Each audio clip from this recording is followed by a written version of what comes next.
ଆଲୋ ଜେଜିମା ଆଜି କଣ ଖାଇବା ହେଇଛି?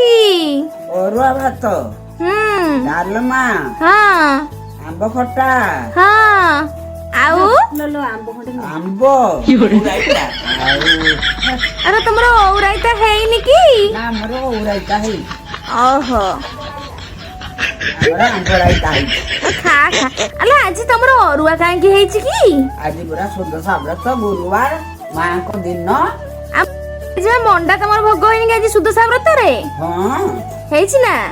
ଆଉ ତମେ ତାହେଲେ 4ଟା ବେଳକୁ ମଣ୍ଡା ଖାଇବ? ଆଉ ମୋ ସାଙ୍ଗରେ ଭିଡିଓ କରିବ ନା ନାଇଁ? କରିବା। ଆଉ ତମ ମୁହଁ କଣ ଆମ୍ବିଳା ହେଇଗଲା? ଆମ୍ବଟା ଠିକ ସବୁ ନାଉଛି କପଡ଼ା। ଆଉ ପୁଅ ଆଜି ଖାଇବା କେମିତି ହେଇଛି? ବହୁତ ସ୍ୱାଦିଷ୍ଟ। ଆଉ ଅରୁଆ ଅନ୍ନ ଖିଆ ହେଉଛି ଆଉ ନା? ପୁରା ସ୍ୱାଦିଷ୍ଟ ଭୋଜନ, ବ୍ରାହ୍ମଣ ଭୋଜନ ଆଜି ହଉଛି। ଖାଅ ଖାଅ, କଦଳୀ ପତ୍ରରେ ଖିଆ ଚାଲିଛି ଆଉ ନା? ହଁ ତମେ ତ ଦେଖୁଛ, ମୁଁ ଆଉ କଣ କହିବି ଅଧିକା। ହଉ ହଉ ହଉ, ଖାଇଦିଅ ଖାଇଦିଅ।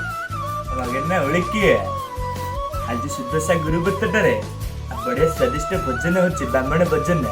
ଆପଣ ଦେଖନ୍ତୁ, ଆମକୁ ସବୁବେଳେ ଚିପନ୍ତୁ, ମାନେ ଘଣ୍ଟି ସବସ୍କ୍ରାଇବରେ ଘଣ୍ଟିଟା ଚିପନ୍ତୁ, ଆଉ ଲାଇକ୍ କରିବେ, କମେଣ୍ଟ କରିବେ। ଆମ ବଡି ଭିଡ଼ିଓ ତ ଦେଖୁଛେ ଆଉ, ହେଲେ କନା କନା ହଉଛି ଆଉ ରହିଲି।